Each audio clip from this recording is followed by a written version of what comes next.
amal ibu yang tidak mampu, hampir-hampir tidak mampu timbangan kebaikan itu menampung dari besarnya amal itu. Yaitu yang pertama, pahala puasa itu tidak mampu dibebankan kepada mizan timbangan karena saking beratnya pahala puasa apabila diterima oleh Allah. Yang kedua, sabar. Sabar itu pahalanya sangatlah besar, makanya sampai mizan timbangan itu tidak mampu menanggungnya. Dan yang ketiga, memaafkan orang yang mendolimi kita. Jadi memaafkan orang yang mendolimi kita, maka sesungguhnya itu pun merupakan bagian dari amalan yang besar. Makanya langsung dibalas dan diganjar oleh Allah.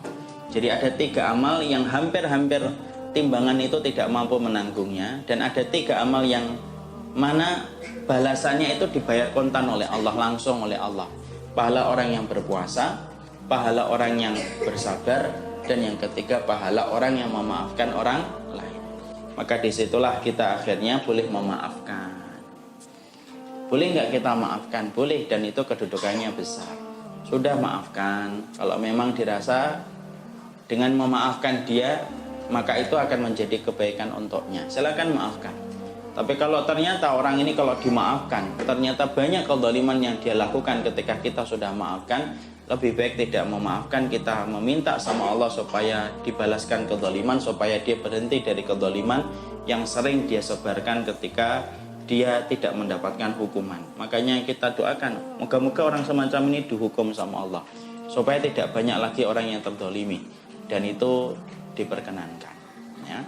Makanya kita mendapati kisahnya Sa'id bin Jubair. Sa'id bin Jubair ini salah satu ulama yang tegas ketika dia melawan Hajjaj bin Yusuf. Ketika dia melawan Hajjaj bin Yusuf, maka dia mau dipenggal kepalanya oleh Hajjaj bin Yusuf. Maka dia berkata, semoga saya adalah orang yang terakhir kali dipenggal kepalanya oleh Hajjaj bin Yusuf. Akhirnya doanya diterima oleh Allah.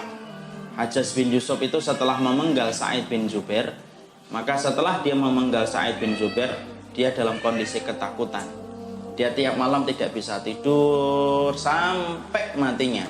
Maka dia selalu berteriak-teriak ketakutan ketika habis membunuh Sa'id bin Jubair. Di situ kita mendapati, boleh nggak kita mendoakan orang yang mendolimi kita supaya ditimpakan keburukan, supaya kedoliman itu tidak merajalela dan tidak merambah kepada orang lain. Itu diperbolehkan.